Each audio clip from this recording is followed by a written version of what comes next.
diving through your favorite part of the day. We're doing some multiple choice questions here on management's responsibility, the representation, all of that. Now, first question, management should address written representations about a firm's annual audit to who? Well, who is reading the financial statements, and who cares what management is saying that they're responsible for? Is it the shareholders, auditor, board of directors, attorneys? Well, I'm going to cross off attorneys. That just doesn't sound right. They are not involved in this audit process other than to confirm some items, contingencies, commitments, lawsuits, anything like that. So we're not addressing the written representations to the attorneys. What about the board of directors? No, they are on the same page. They are both working for the company. It's not going to be the board of directors. And is it the auditor or the shareholders? Well, this is going to be, and going once, going twice.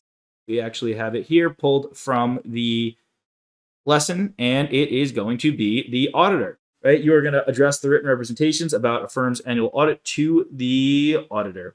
This is going to, let's say that management's responsible for internal controls, the fair presentation and preparation of the financial statements, all the disclosures, everything like that. Next up, a CPA had the management of Paper Plate Corp. prepare a letter requesting Paper Plate's external counsel to identify any pending and or unasserted claims against the company. The CPA received a letter from the external counsel with the following response. We are only aware of the following, that Paper Plate was named as the defendant in a class action lawsuit for an alleged defective product manufactured 2 years ago. There is a remote possibility, we know that as a keyword, so I would definitely underline that Paper Plate will suffer any damages because this firm has successfully defended similar cases in the past. However, similar cases that have been brought against the competitors were settled between $1.5 and $2 million. Should the CPA accept the letter from the external counsel? Now, this isn't even asking what we should accrue for, what we should disclose, anything like that. This is straight up asking, should the CPA accept the letter? Now, this kind of question, something you could see on the financial exam, also, but more so in terms of what you should disclose or what you should accrue for, or if you should do nothing. However, this is from a different angle, and it's very interesting. And maybe I'm just a nerd, but I find it very interesting, right? So should the CPA accept the letter from the counsel? First off, let's look. Yes, if the CPA discusses the prior lawsuits with the competitor's lawyers. Okay, interesting. I am not going to say that that's likely our answer here. Should we accept the letter from the counsel? Like, basically, is it acceptable? I'm going to disagree based on that thought process. The CPA discusses the prior lawsuits with the competitor's lawyers.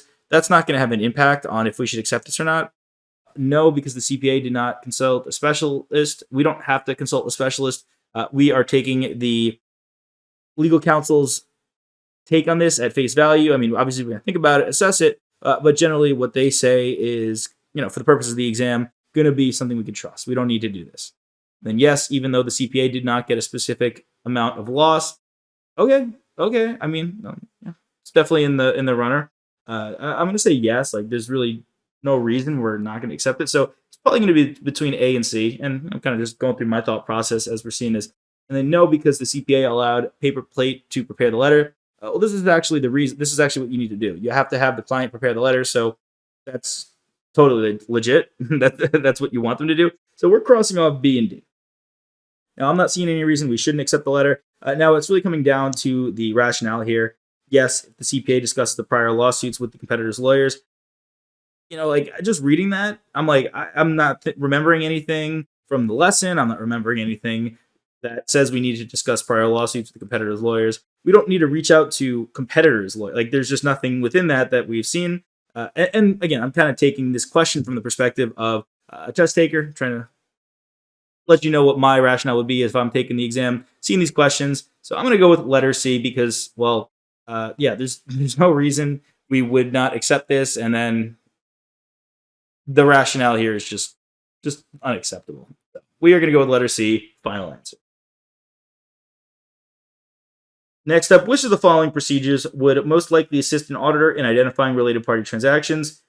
This is definitely a little more memorization based, but I mean, you should understand it, but also, you could think there probably are a lot of different procedures the auditor could do in this case. It's just, for the purposes of the exam, there's certain ones that we're going to need to know.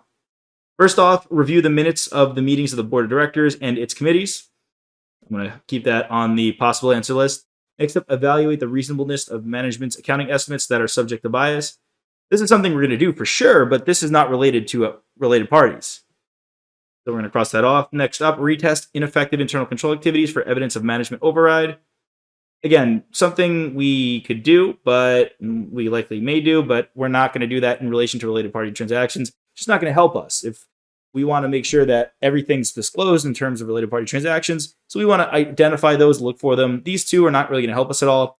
And then next, send second request for unanswered positive confirmations of AR, completely unrelated as well. Now, again, like I said, two ways to go about this. One, yeah, it's kind of memorization based. So definitely memorize this as a procedure that you need to perform as an auditor to help identify related party transactions, but also kind of think about it from the rationalization perspective, where if you are listening in or reading the minutes of the board of directors meetings, that's going to give you a lot of information on debt covenants and just including related party transactions, everything overall as a whole, right? That's just very much going to be helpful, and that's going to help us in a lot of different audit scenarios. Last up here, during the review of work performed for a review engagement, the supervising accountant becomes aware that information provided by management is incorrect. That is not good. No, that's not fortunate at all. Well, what are we going to do in this situation? The accountant should do what? Well, should we disclaim an opinion due to a scope limitation? That's not a scope limit. There's no scope limitation here, so I'm going to cross this off. You're presented with incorrect information. That is definitely not a scope limitation. That's a completely different scenario. If management stopped you from looking at any records or talking to anyone, that would be a scope limitation. But here, this is just not the scenario. Include the financial statements are misstated. That's a gross. That would just be very much jumping to conclusions. I don't like that at all. Let's just think about this rationally.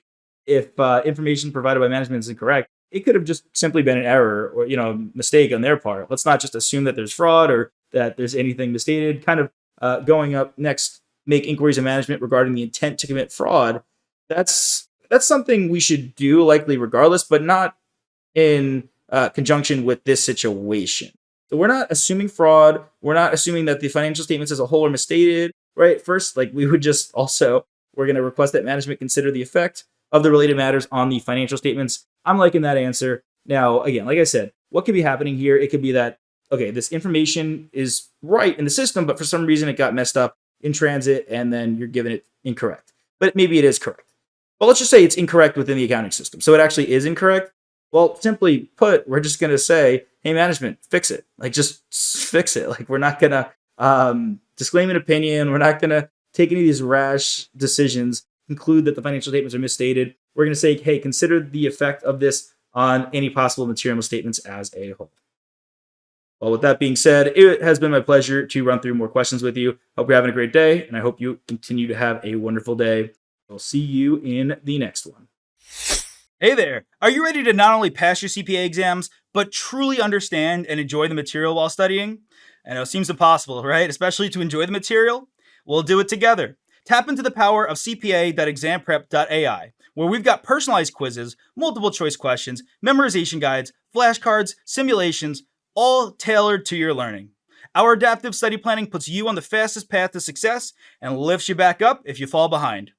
Avoid wasting your precious time and money attempting an exam with a low chance of passing, because who wants that? We want to get you through this process as quick as possible. Our exam readiness prediction lets you walk in with confidence, knowing that you're prepared for success on exam day.